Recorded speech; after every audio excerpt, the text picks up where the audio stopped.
It is football and other F words, and boy, do we have a lot to get to. So, first, let me thank our sponsors, Bluegrass Beverages, Hendersonville, Tennessee. I'll actually be stopping off there this weekend. Me and my brother in law, formerly for those that are old fans back in the day, DJ EJ, we have a barbecue contest in Hendersonville this weekend. So, got to get some libations and some provisions, and I'm going to, of course, go to Bluegrass Beverages in Hendersonville, Tennessee. Feel free to come out and see us at Pig Fest in some park off Veterans Memorial. I'll never remember the name of the park, but the Veterans, I think it's Veterans Memorial, is 385 up here.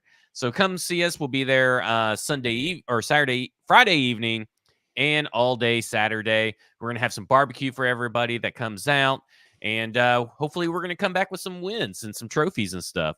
But thanks to Bluegrass Beverages, the only place I'm going to shop for some alcohol in Hendersonville, Tennessee. And if you're in Nashville, go to Sinkers Beverages. They've won another award. They are just winning some awards left and right. They are unstoppable, undefeated. Sinkers Beverages in East Nashville, Tennessee. I'm joined by Mike, who writes for paulkoharski.com. Mike, I assume your article today is trashed, or No, did it go live? What was it about? Byard, or was it about something different? it is about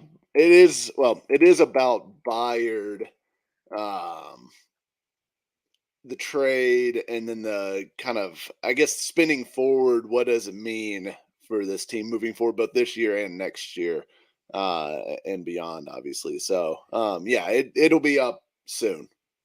Yeah, Submitted youtube.com late slash last night. youtube.com/440 sports. If you want to join the discussion, you can also join the discussion on Facebook and the Broadway Sports pages on Facebook and YouTube. But 440 sports is where most of people hang out. If you're on Twitter, thanks for watching, but you can't communicate with us because Twitter and X and all that kind of stuff does not communicate and with their chats via any other streaming services. So if you want to join the discussion, you got to head over to the YouTube channel. So we encourage you to go over there. We'll obviously be talking about Kevin Byard. We're obviously talking about Will Levis. We're obviously going to be talking about what's next, blah, blah, blah, blah, blah. But first, Mike, I got to take you to task. You confused the fuck out of everybody by saying that the Tennessee Titans save $14 million in cap next year because you didn't take into account the accelerated dead cap. It is $6.214 million what they save next year. Shame on you. You know Well, better. they're saving $14 million of cap space, right? Like, not necessarily 2024 cap. I guess I should have been clearer about that. You just caused a bunch of trauma and drama and misunderstandings. You should know better. And you should also know better with these tweets dating back to like, oh, they drafted Tajay Sharp in the fifth round, back in the day. Those guys are here. Like, that does not matter to this No, staff. no. But that tweet is just an example of, these are guys that are drafted in the 5th and 6th rounds. Like, these are the kind of guys you can get. Where's your Now, Puka Nakua in the list? Now, here's what I also did in the article that's going up on PK.com today. Is I did, yes, the Titans 5th and 6th round picks have been mostly fucking terrible over the past. I went back to like 2017 or something like that, I think, because that was about as far back as I was interested in typing them out. But I went back to 2017 also with the Niners, obviously with Harbaughn's old team and everything like that. They have a bunch of hits in there: Dre Greenlaw, George Kittle, Taloa Hufanga, even Diamador Lenore. They've got a bunch Dre of Greenlaw. them. Did you mention Dre Greenlaw? Yeah, he was the first one I mentioned. Let me say this. If you subscribe to stackingtheinbox.com, you would have had this news over the summer and all this information over the summer, because I already hit on all this. This is old news by Mike Herndon over at paulkarski.com, who's always copying my ideas and taking my ideas for articles. But that's okay. It's, the sincerest form of flattery. So, what can I say? Yeah, I mean, it's you're the only one that thought to look up. Only once. I may not have been the only one, but I was the first one, and that's what matters. All right. Unless you're wrong about cap numbers or miscommunicating, not technically wrong, but not communicating properly your intent. Yeah, I mean, gotta do that. I just had to take you to task real quick because there were two things that really annoyed me that came from there. But speaking of the Kevin Byard trade, like we said, the Titans save, roughly $2.4 million this year, but it technically, once you add in Terrell Edmonds, they're not saving that much. I think it's like 1.4, Yeah. and saving $6.2 million next year. You can go to stackingtheinbox.com, see that broken down. You can go to my tweets where I break them down as well. If you take the rollover currently as it sits this year, it is to roughly around $12 million. And if you add it to what the salary cap space should be, which is about 86 next year, that takes it up to around, $99 million in cap space. And of course, they're going to cut Andre Dillard's ass, and they'll be over 100. So Yeah. let's start with Kevin Byard. I kind of want to going to go in good different directions with Kevin Byard, or try to. I want you can read my perspective on Kevin Byard, the player and the human, at stackingtheinbox.com. And Mike, you may have like a little ode to Kevin Byard written out for your article as well, but give the people your thoughts on Kevin Byard, because I said that I think he's the most important player since Steve McNair to the Titans era that he played in. Like, if you think about, between McNair was super important to making the Titans relevant, right? And then it kind of just died off for the Tennessee Titans for a while. I mean, they had good players, but nobody was important. And I feel like the current culture that you see, the current style of leadership, the current players all owe a lot to Kevin Byard. Coaches leaned on Kevin Byard. The community and the fans have rooted for Kevin Byard. I think he's one of the most important Titans players since Steve McNair. So what are your thoughts on Kevin Byard, the player / human, whatever you want to get into? I'll say, so my article for paulkarski.com is there's not a whole lot of ode in there to Kevin Byard. And that's not, it's more of just an objective look at what this trade actually is with the player he is today, not necessarily the name ID guy or the, not having anything to do with who he is as a person or, community member or anything else like that.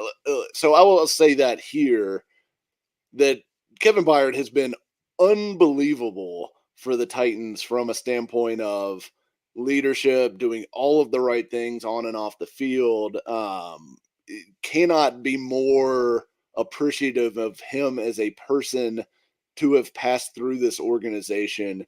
And obviously a tremendous player during his time here. That being said, I I think people think that the Titans just traded an all-pro safety, and I don't think he's been playing like an all-pro safety for the last 2 years, and he's 30 years old, and he's unlikely to like suddenly resurge into all-pro safety mode, in my The opinion. amount, to be honest, he may, because now he's in a bigger market It, and he has a I better mean, pass rush. Like, it's not I, because of his talent if he gets another uh, all pro. But can we also be honest here?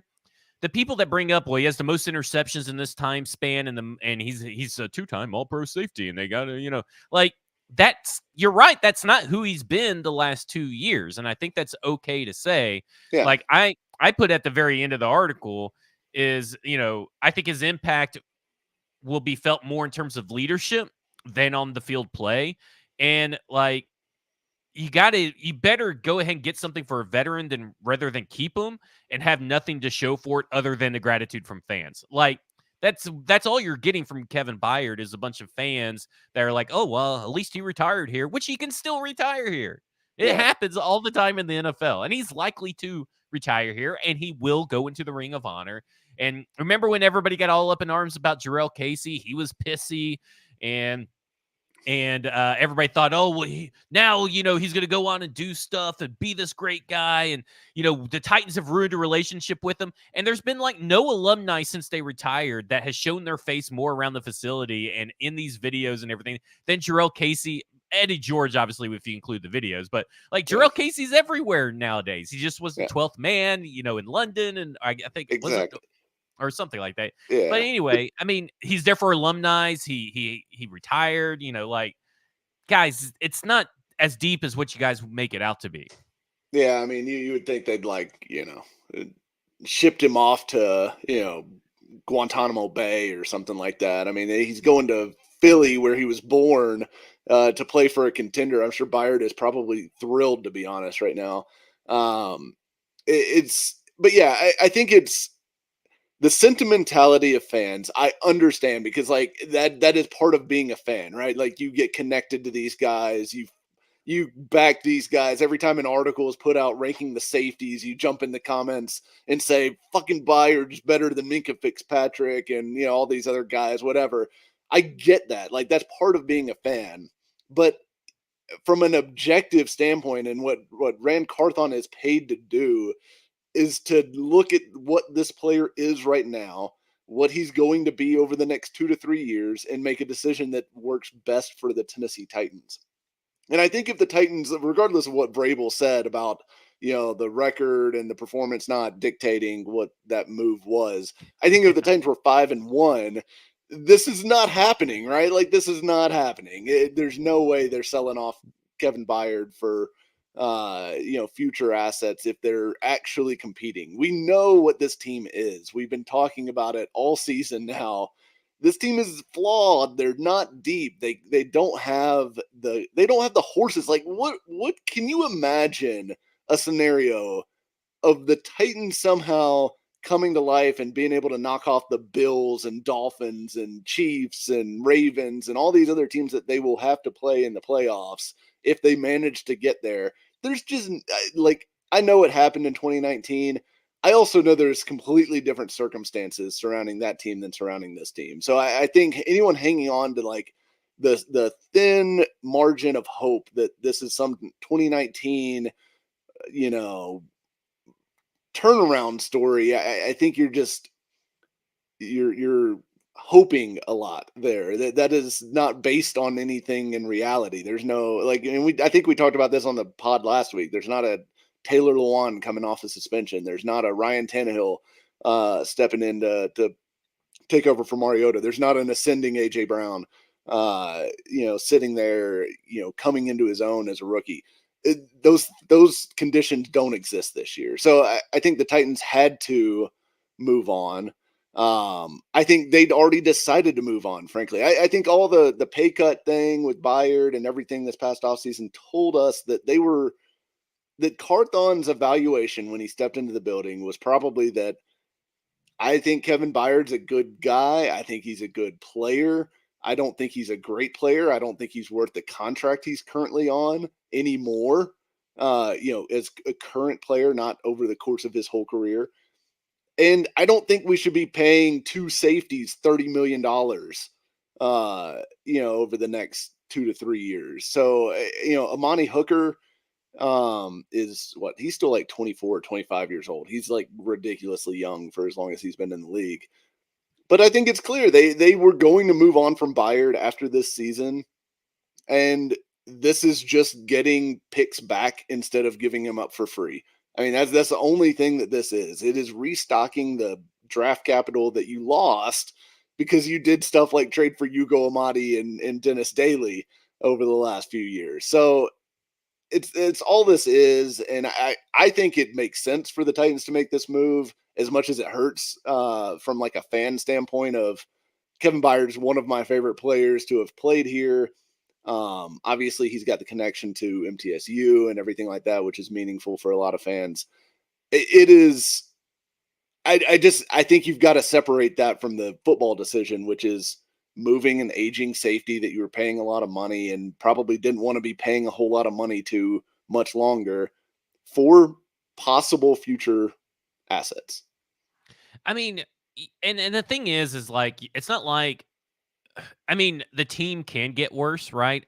But it's not like it's getting like going from like a top 10 pass defense to bottom 32 or right at the it's going from 28th and 29th to 32. Like even if they become the worst, it's not guaranteed that they actually become the worst. Right. Because guess what? Who is contributing to giving up a lot of targets and a lot of yards? Kevin Byard. So he was on pace to give up the most targets, the most receptions, and the most yards of his entire career this year. And he has zero pass breakups, zero interceptions. He hasn't touched a football this year besides fumble recovery. So that is not top 10 safety guy anymore. Like you have to have like Jesse Bates, Javon Holland, Antoine Winfield, Geno Stone. Mika You could Fitzpatrick. include Mika Fitzpatrick, Derwin James, Julian Blackmon, Harrison Smith still playing at a high level. Mike Edwards for the Kansas City Chiefs. You could probably put Trevon Moring, CJ Gardner-Johnson. Kyle Hamilton is somehow actually being good this year, and that's probably because of the pass rush in front of him. There's a lot of safeties you get to before you get to Kevin Byard. Now, if you're talking like over the last 8 years of Kevin Byard's career, if you include all of Kevin Byard's career, I agree. He's like one of the best safeties of his career span. Right. But over the last 2 years, he's not been a top 10 safety, in my opinion. And I said it over the offseason that he cannot play on the current contract. I got railed for it. And then here comes Ren Carthon, ask him to take a paycheck or pay cut. And he does. And as soon as he did, I say, well, he's not going to be here next year. So he definitely took a pay cut. And then he gets traded. And let me say this. I said it at the contract discussions, at the pay cut discussion that at the end of the day, I applaud his PR team. They are so fucking good at making it seem like Kevin Byard is true two-tone blue through and through, and it has nothing to do with money. They just conveniently leave out that part because at the beginning it was like, well, we've never really asked for a cut or a trade, when you know that the truth is probably like somewhere in the middle, right? Because that's how discussions go. And then this time around, they leak it to Terry McCormick, who puts it out, and they say, well, he didn't really ask for the trade. He wanted to be here. He wanted to end his career with Nashville. End his career with Nashville, ... with an extension. That's always been their thing, is that they want an extension. They want more money. And they don't. His play did not mean that he wanted more money. But I'm not being sarcastic, I think it's great PR. I think his team played it perfectly. And to be honest, because they weren't willing to budge off an extension, he's going to Philadelphia, which there is no switch to flip with Kevin Byard. Kevin Byard wasn't checked out. Kevin Byard. Because I got this Andrew Cooper guy who's saying that he's checked out. I mean, come on. No one is suggesting that's not in his DNA. Yeah, it's that the surroundings aren't good enough for him to cover up his deficiencies as he gets older. He's a 30-year-old safety who wasn't very fast to begin with. Guess what happens when they turn 30 and they start slowing down? Yeah, guess what? You can't cover Evan Ingram anymore. Like, we saw Evan Ingram completely undress Kevin Byard last year in man coverage. Like, there was a time when you could put Kevin Byard on the best tight ends in the league. Logan Ryan is apparently still stuck in that time because he thinks that he's still elite against man-to-man and tight ends. Yeah, okay. Look, Logan Ryan's remembering the guy that he played with, who was that guy, like the Logan Ryan remembers. But Logan Ryan hasn't been here the last 2 years and hasn't seen the skills start to slip a little bit. And it happens to everybody. And I know fans just never want to give up on like the guys that they love. But at some point, like, we're saying this about Henry too, right? Like, Henry is declining. He is declining. I know people want to blame it on everything else. It's the offensive line. It's offensive coordinator. It's, the shoes they're wearing. It's the new field turf. It's anything but Henry's fault. It's anything but Byard's fault. And it's not their fault. It's just the nature of what it means to be a 30-year-old player in the National Football League. They have to be carried now. They have to have compliments. They used to, Derrick Henry could run behind any offensive line and go through any defender. Kevin Byard used to be able to cover up tight ends one-on-one. He used to be able to run to the ball and make plays and diagnose quickly, and his body would match his brain. They're not that anymore. So what you see, to me, it doesn't really matter what Kevin Byard does. It's what in Philadelphia, and I know that's hard for fans because they're just obsessed anytime A.J. Brown is shown on the sidelines breathing. Hey, if you guys don't want to hear about it, just don't fucking watch the game. Like, if it bothers you that much. Hey, don't get on Twitter during an Eagles primetime game, because guess what? People are going to be talking about it. Because how could you, I personally I can't watch A.J. Brown without going and see him just dominating and then turn around and watch the Titans on Sunday make first downs look like the most difficult task in the entire world, and not think about shit. I can't believe they really traded him. So Yeah, yeah, if I he's do good in comment Philly, about that to me, sometimes. it doesn't matter because it matters what they do with the draft picks, but also he's good in Philly because he's part of a better defense. It has nothing to do with his work ethic, his skill, or anything like that. He's just in a better situation. And when you go to better situations, you typically reap the benefits of that situation in your surroundings. He's likely to find more tipped passes head his way for interceptions. He's likely to find probably he's going to make a couple more tackles and maybe make a couple more pass breakups because that's just going to be the nature of the game.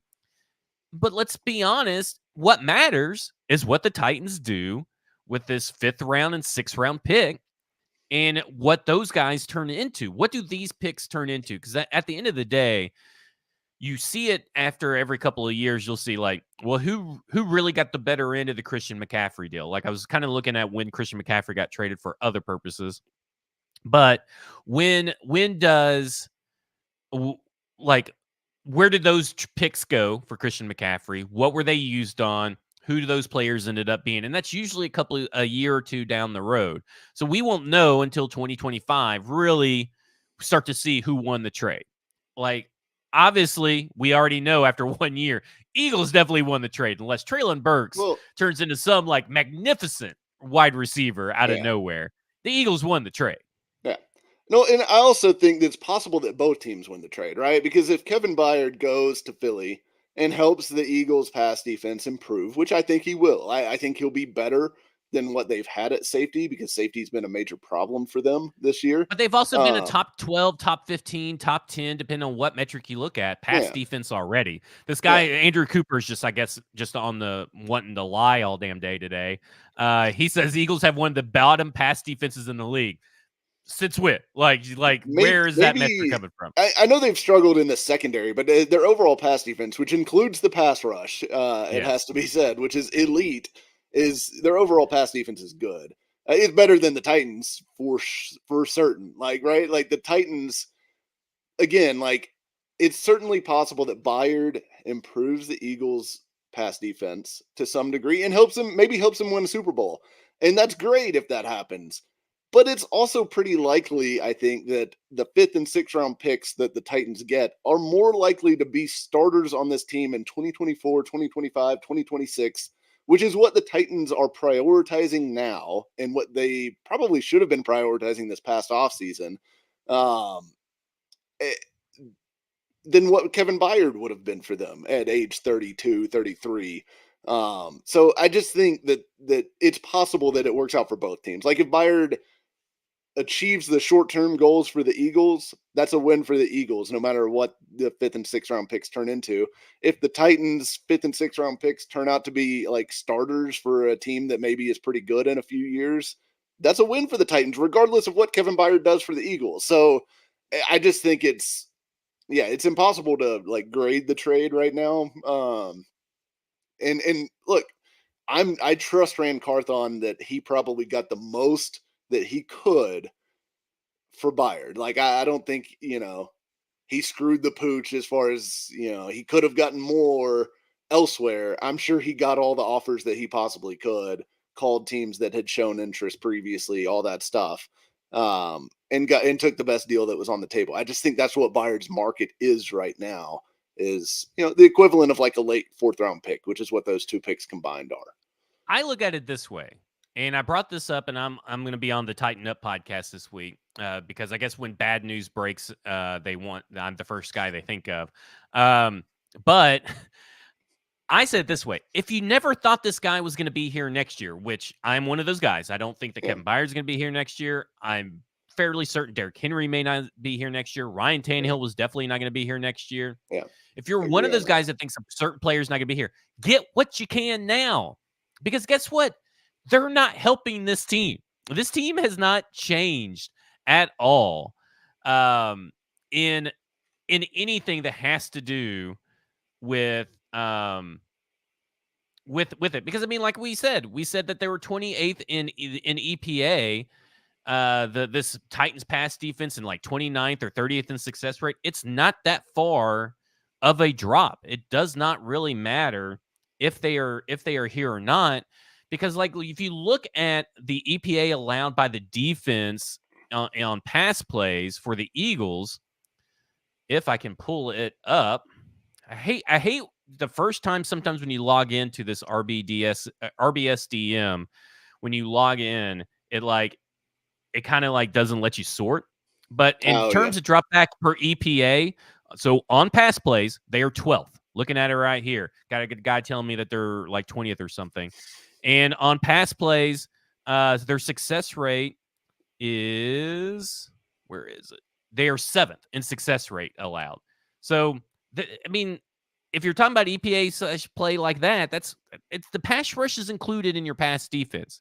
And that's what matters. And that's what's going to make Kevin Byard look good. That's what makes almost all safeties and secondaries look good across the league is pass rush first, your edge rushers, your defensive line, getting to the quarterback, disrupting plays. And right now, I mean, when you're talking about adding him to what I say, like the 12th best, I think for EPA per play, they offer in the 12th lowest. That's a good place for him to land. And it's a good place for him to still maybe knock out a couple of years of left in his career. And I also want to say this because there was a comment in here about you guys just got done talking about what a bum Byard's been lately. He hasn't been a bum, and we never said that. We're saying that he has not played to the ridiculously high bar that he that set may be for sarcasm himself from Wisco Titans, by the way. Yeah, maybe so. But I do want to address that because I feel like people always take it that way when you do say something about their favorite player and immediately, oh, you called him a bum. You think he's terrible. I think we both feel like Kevin Byard has been a good, maybe slightly above average NFL safety over the past couple years, but that he's not reaching those like top 5, top 10 levels that he used to be every single year, right? Like that used to And be, he's that's not where the affecting bar games like he is. used to. Correct. Yeah, he's not making the huge plays that he used to. And look, I mean, he's a part of that pass defense that is bad. It is actively bad, has been for the past 2 years. And frankly, I think Terrell Edmonds, because we haven't really talked about that part of this deal at all yet. I think Terrell Edmonds is kind of a smart grab here by Rand Carthon. I mean, obviously, former first round pick. He's been a starter for 5 years. I mean, he was a starter in Philly too, so going on 6 years as a full time starter for the Steelers and now the Eagles. I don't think he played great this season with the Eagles, but he's been a solid starter. Steelers fans want him back. They're saying, why don't we flip a pick to the Titans to try to get Edmonds from them now? So I think Edmonds is going to be a viable starter for this team. I don't think it's going to be a huge drop off. And that's going to sound blasphemous, but I think Byard's been maybe a slightly above average safety, and I think Edmonds will probably be an average to slightly below average starting safety for the Titans. So, what's the delta there for one safety that downgrades from above average to slightly below average? Let's say. I don't think that, for an example, Vegas doesn't think it means shit because the line hasn't moved at all since the Byard trade was announced, right? The line for Titans Falcons, it was at 2 before the trade. It's at 2 now. Well, luckily they're facing Desmond Ritter, so it's not well, like well, I mean, but it's not like that Byard would affect that, Well, I'm just saying, but that's the point. That is not a position. That's not a premium position in the NFL. It's not one of these positions that massively affects the outcome of games for the most part, even a very good one like Byard. So I just don't think it's going to turn out to be some oh, well, now the Titans pass defense is trash because they don't have Kevin Byard. You're not going to be able to tell a difference. They were already trash. I think they're going to be trash continuing moving forward. Yeah. But yeah, I don't know that it's going to be like this huge thing where it's like, oh, the Titans are giving up 10 more points per game now or something like that. No, I don't think it's going to be that kind of difference. And Stoney said it right here. He was working on yesterday, and we were talking yesterday about Terrell Edmonds, and I go, I have no clue what he's going to be. Vrabel had Andrew Adams looking really good for a long stretch of time last year. And he replies, "That's what I'm saying." And the way the Eagles defense used Edmonds made it really hard to get a read on what he will be here in this defense. Now he's working on he's got a what we'll release later today. We'll have a film study later today at Stacking Inbox about Terrell Edmonds. But like, I don't know, like I'm kind of surprised that a player was included and a player that other teams kind of still want. And I mean, Steelers fans don't want anybody that plays bad, but somehow they want Terrell Edmonds. So, I mean, I don't know. I don't really put much stock in PFF grades, and I'll be honest, the only play I've seen of Terrell Edmonds is the one that everyone showed when he got burnt by whatever. Which guess what? Kevin Byard's going to get burnt in that same play. Exactly. I thought the exact same thing. I was like, hey, if you think Kevin Byard is running with Tyreek Hill, I got news for you, buddy. Yeah. But Terrell Edmonds, like, there's still a reason to be interested in him, I think. I mean, he's 26 years old. And he was a freak athlete coming out of Virginia Tech. Like, his mock draftable spider chart is like almost that big blue circle where he's maxed everything out. I mean, he's 4.47 40, 40 over 41 he was the shock of that jump. Draft, though. When he got drafted, he was the shock of that first round. Most people had him as like a third round guy, and the Steelers grabbed him at the end of the first. And hey, I mean, the Steelers, I feel like he was a good compliment to Minkah Fitzpatrick while he was there. I mean, he played on a lot of really good Steelers defenses.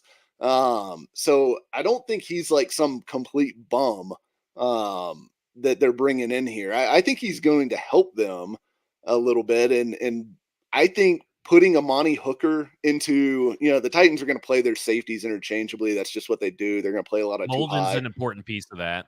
And I think Molden's going to be in the mix still as well. But I think Edmonds, you can kind of toggle it to where it's going to be a little bit, if you're going to drop somebody deep, you want it to mostly be Hooker. And if you're going to roll somebody down, you want it to mostly be Edmonds. I mean, they're going to flip-flop some too, but I think you can slide those levers slightly to make it to where you're maximizing Edmonds' strength, which is around the box, being able to be in run support, tackling, all of those things that he does well. While Hooker does play a really good center field. And frankly, I've thought for the last couple of years that Hooker was their better coverage safety between the two. I mean, I think he is more dynamic as far as speed, athleticism, everything like that, being able to run with tight ends and backs out of the backfield than what Byard was. I think Hooker still is a good player when healthy. The biggest problem with him is just staying on the field. So I'm excited to see what Edmonds actually looks like, because he's a guy that, like, hey, it's worth grabbing for an 11 game. Look, you got an 11 game tryout, and then you've got all this cap space. You could re-sign him if you want pretty easily after the season. But you get an 11 game tryout for a potential starting safety who's 26 years old. So I'm totally here for the Edmonds pickup part of this as well. I want to get into a thing about this Byard trade and kind of the vibes that the trade gives off, but it also ties into the benching of Andre Dillard, the benching of Xavier Newman-Johnson when he wasn't working, choosing to go Will Levis over Malik Willis, which we'll talk more in depth about that here in just a second. But it seems like this, with John Robinson gone, things are moving at an accelerated pace with admitting mistakes or moving on from players, because we know that John Robinson has admitted mistakes before, but they usually take place, after a full year. This stuff is coming within a year. You could say that the Titans trying to be who they were, doing a glow up instead of a blow up, was the wrong mistake. And they're sort of trying to correct that by trading Kevin Byard, possibly trading Derrick Henry, which seems to be the rumor starting to generate up on that, and maybe some other pieces. But they're admitting, okay, maybe we made the wrong move. Now, Mike Vrabel's words would tell you otherwise, but I think that is the message that you send out in public to the players that they would hear. You can't go out there and say, yeah, we made a mistake and we're not going to compete. We're not trying to win. I mean, they are trying to win. They just may not be able to put together wins. Yeah, I mean, but it seems like this team is admitting mistakes a little bit quicker and making changes to try to course correct the future. Yeah, I don't think this is a throwing in the towel pick either. Or move. I think this is them being opportunistic in moving a guy who they felt was declining for draft assets that they needed. You know, they restocked their 5th and 6th round picks basically, so they're almost back to neutral for the 2024 draft. They're missing the 3rd rounder that they gave up for Levis, obviously, and who knows, maybe they can flip somebody to get back into that round as well. I'd be kind of surprised if anybody fetched that high of a pick from the current roster, but I don't think it's waving the white flag because, like I said, I don't think their pass defense is going to get a whole lot worse.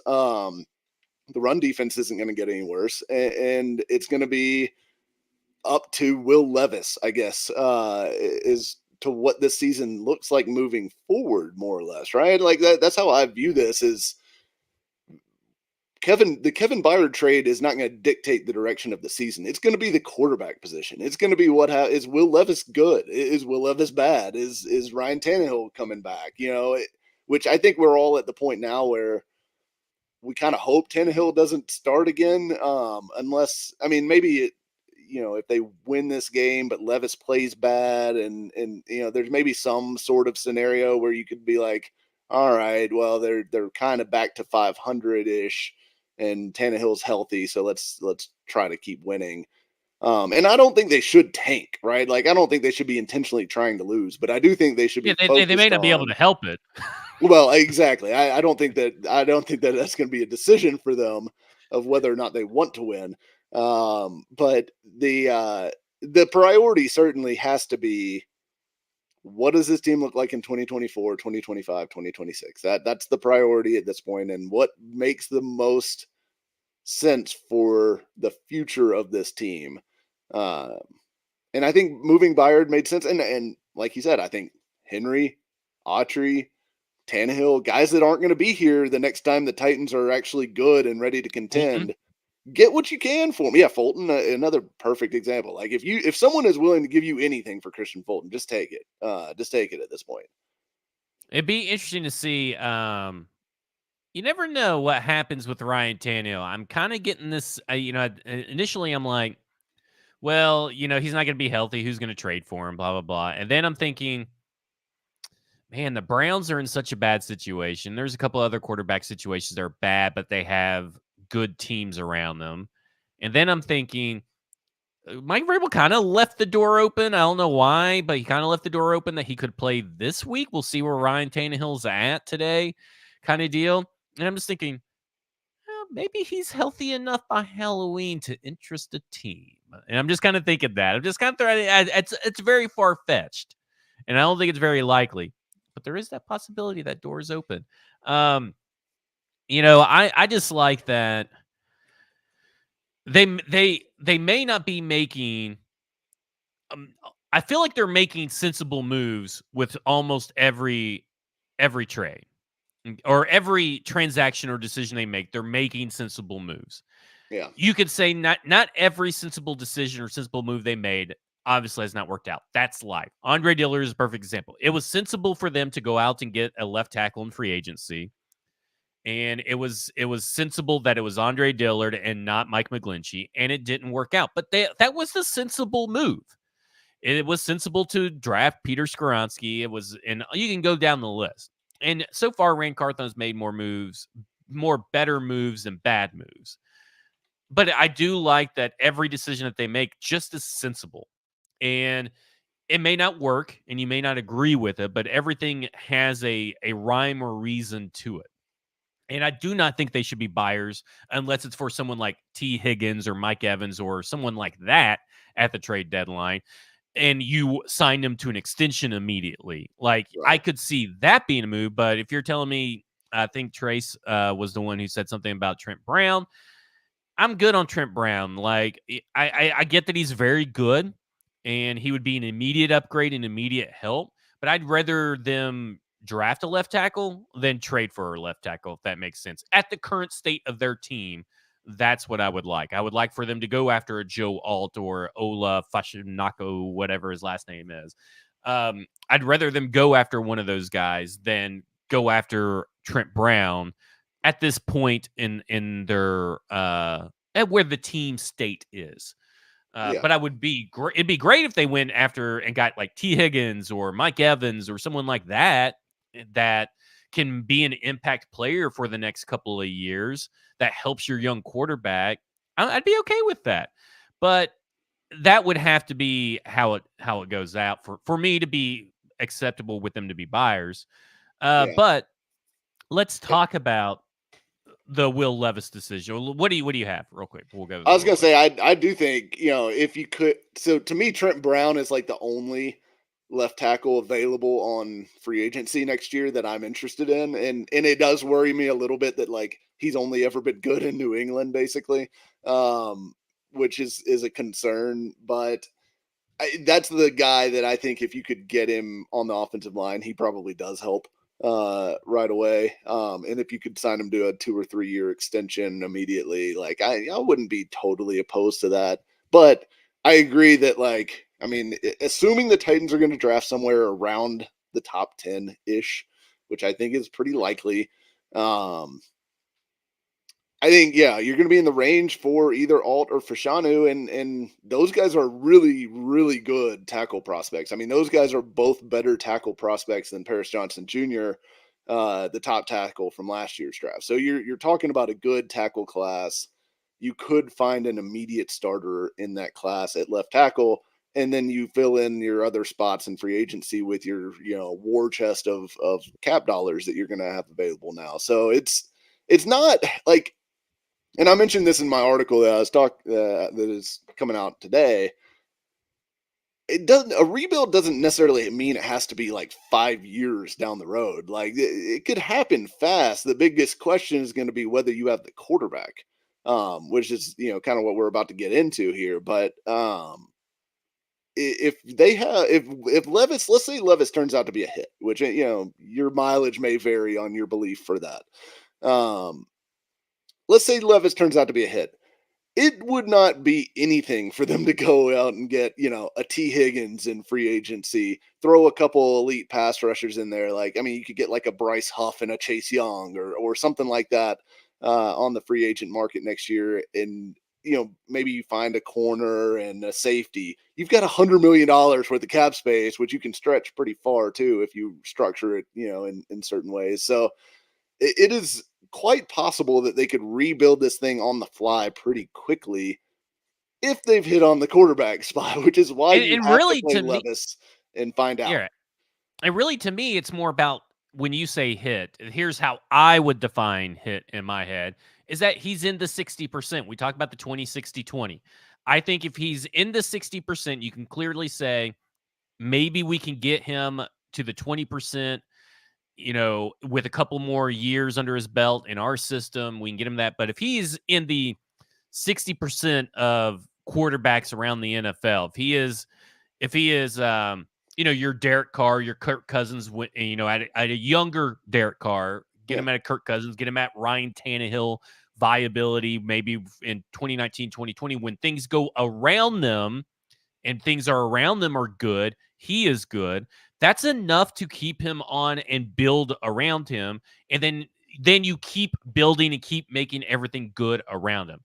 Matthew Stafford is kind of an example of that as well. But that's a guy you want. To me, I want him in that 60% where he is good enough to win you a Super Bowl if everything around him is perfect. And then you actually go and use the money, use all your draft picks, and make everything around him good. But if he's in the bottom 20%, then where you clearly see the Malik Willis, uh, um, Justin Fields, Justin Zach Fields shows Wilson. flashes, Zach Wilson, guys you really can't build around. Now they may find success elsewhere in other systems, but what matters here is what they can do in Tennessee. He clearly shows he's not the future, then that slows your rebuild, right? How fast your rebuild happens is all dependent upon Will Levis. Yeah, but I think playing him now and finding out more information over the next 11 games gives you the chance to make that decision if he's not the guy, which I mean, obviously it's much, much better if he is, right? Like, because then you have your quarterback, you can start building around him, and you could throw some real resources at solidifying the offensive line, getting some extra weapons, you know, getting that pass defense finally fixed, all that stuff. So there's an opportunity for a very quick turnaround. Like in some examples I use, like the Ravens, the Eagles, the Steelers, the Seahawks, all of those teams have had like very short downturns that then they quickly just pop right back from in recent years because they had stable, you know, coaching staffs for one, is a part of that.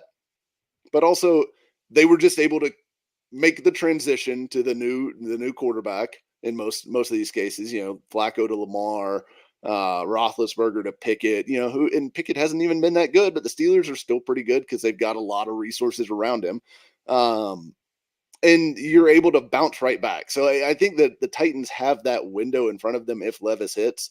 But we'll see. Yeah, I mean, if Levis doesn't hit, then you at least know that you need a quarterback, and there's a really good quarterback class coming up in the draft. You know, even if you're not in the range to get Caleb Williams or Drake May, you know, maybe you go third year in a row taking quarterback, and you grab you know, Michael Penix or you know, whoever you like as your kind of third quarterback in this class. And there's a ton of options out there right now that you know, Jaden Daniels, you know, there's a lot of guys that are playing good football. Jaden Daniels is playing damn good football for LSU. For college. Yeah, well, Not, I agree. I'm not totally convinced that he's the guy, but like there's a lot of good quarterback play at the college football level right now. So there's going to be guys that provide you with some interesting scenarios to move forward with if you're drafted in the top 10. So you've got to find out though. Like you can't just play Levis this week and then Tannehill comes back and is hobbling around in week 8 and you're throwing him back out there and you're slugging it out trying to, you know, fight your way up to 6 wins for the season or whatever. You just can't do that. Like and I don't think they will, because I think this Byard thing tells me that they're finally thinking, yes, we want to win the games each week, but it's more important that we're prepared for the next version of the Titans, because this window is closed. It's closed. Like I don't know if there's any other bigger writing on the wall than trading Kevin Byard, that this window is closed and the Titans know it now. And they need to start working on building the new window, not trying to like crowbar the old window back open by like, you know, throwing Ryan Tannehill back to the Wolves. fully agree with you. I kind of want to talk about Will Levis expectations and things like that. Will Levis, you know, what you're looking for is like a baseline of like 200 to 2. This team needs a passer that can get you 230 plus yards a game. Like that's really, I mean, 225, you can maybe get away with it, but that's asking a lot from rookie. I wouldn't be surprised if he has more interceptions and touchdowns that typically a lot of rookies do. He's got to get the ball out quick. And he, in college, with a bad offensive line, this is college, this is Kentucky, but this is the versus, you know, the SEC. It's the closest thing you can get to simulating NFL, I guess, competition. Out of the consensus top 4 quarterbacks, Anthony Richardson, CJ Stroud, Bryce Young, Will Levis, he was the fastest time to throw, 2.40 seconds. So you hope that can translate, and he's not the one of the slower ones, which he was 2.76 seconds according to PFF on dropbacks where he attempted a pass. Because the problem was, I think it was like 4.8 in the preseason in the NFL on sacks. So that is indicative of holding on to a ball too long. So he's got to get the ball out quick, which means that it's very important that Tim Kelly, and they've been practicing with Will Levis with the one since last week during the bye week practices that were closed off. So it'll be hopeful that Will Levis turns in, that they have built a quick passing game plan, because here's the problem with the Falcons. They have a great run defense. They have one of the best run defenses in terms of EPA allowed, but they have a pass defense similar to the Tennessee Titans. So technically, the best way to attack the Falcons is through the air. But you got to, hopefully with a bye week, and Mike Vrabel's really good coming with multiple days to prepare over the standard days in between a Sunday to Sunday week, that they have put in a good game plan for Will Levis, and they have dedicated a lot of time to helping Will Levis get quick hit passes. And I feel like Kyle Phillips needs to be a big part of that. But setting expectations, you want to see him get the ball out quick. You wanted to see him hit receivers in stride and not be afraid to try to squeeze in a throw for an NFL open throw. You want him to see him use his athleticism, which he, at this point, I don't know if he has that much different of athleticism than Malik Willis right now.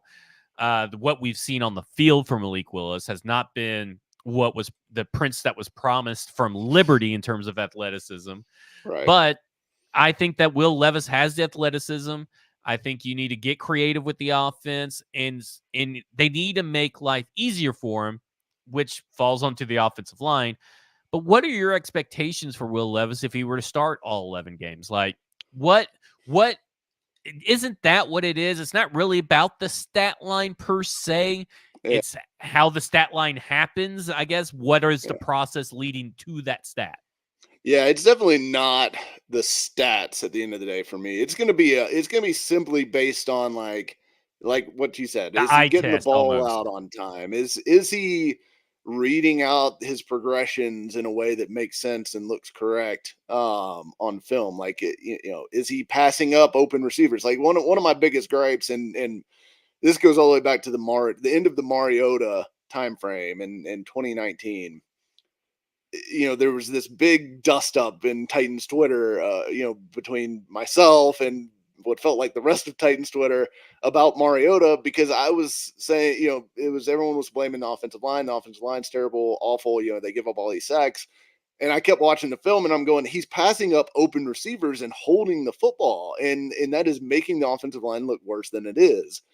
And then what do you know? They put Ryan Tannehill in there and he's cutting it loose, challenging tight windows, making throws that are, maybe not wide open, but, are NFL open.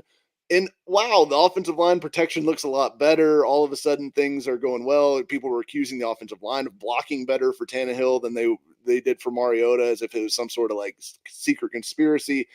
So I think that part of it comes very much into play in how an offensive system works and looks. And I want to see Levis be decisive. I want to see him challenge tight windows, like you said, not be afraid of throwing interceptions, because you cannot be afraid of throwing the ball to a receiver that is NFL open at the NFL level. So a lot of times that's one of the biggest adjustments that a quarterback has to make. I'm actually encouraged that Levis might make that adjustment better than most because of the offensive style that he ran at Kentucky. It was pro style offense. And he did not have great receivers that last year when he was there. Obviously, he had Wando Robinson his junior year when he was putting up the bigger numbers. But that last season, he was playing with a couple freshmen and wide receivers, and he had to make more tight window throws than what your normal college star quarterback does, because Mariota, when he was with Chip Kelly at Oregon, he had guys running wide ass open all the time, and he never had to make uncomfortable throws. Now, he put up video game stats, but it's because guys were just running in acres of space and he was hitting them, and he had good accuracy and all that stuff. But it made his transition to the NFL harder because that's what he was used to. He was used to throwing to guys who were, 5 yards clear of the nearest defender, and that doesn't happen in the NFL. So I'm encouraged that maybe we'll see something better from Levis on that, but also let's see some of that playmaking ability. Let's see him be able to extend plays by, I think one of Tannehill's biggest weaknesses is he is very weak when it comes to his play strength, and being able to, even break arm tackles in the pocket or step out of, a guy grabbing him by the shoulder pads or something like that. Like you see a defensive end run by and like grab the shoulder pad of like, let's say Deshaun Watson or even Patrick Mahomes, somebody like that. And they just shrug them right off and roll out and hit somebody open down the field. Tannehill goes down like a sack of potatoes. Like it's not his fault. That's just, he's 207 pounds. He's not a strong guy by NFL standards.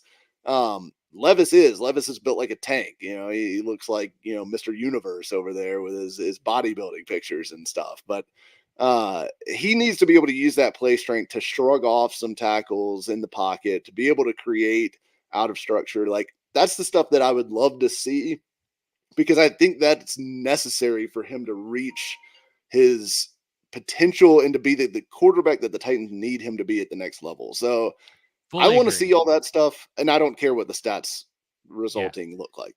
I am with you. We'll get on out of here because I know the Titans press conference is about to start.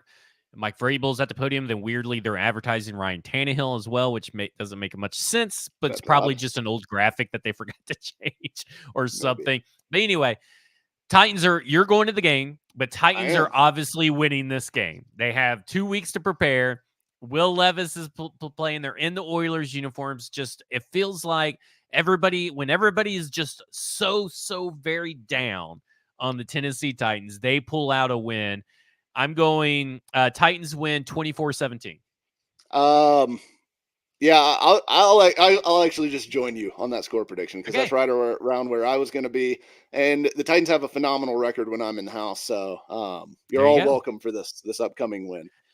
That will do this for us. This has been Football and Other F Words. You can follow Mike Herndon on X at Mike Herndon NFL. You can follow me on X at FWordsPod. Make sure you go to Hendersonville, Tennessee, to go to Bluegrass Beverages, our sponsor. They've been serving the Hendersonville area for over 50 years. They're fantastic people to deal with. They have 2 beer caves, lots of wine, lots of liquor, everything you could look for is beers that you can't find anywhere else. So make sure you head to Bluegrass Beverages. For Mike Herndon, I'm Zach Lyons. This has been Football and Other F Words, and you have just been effed.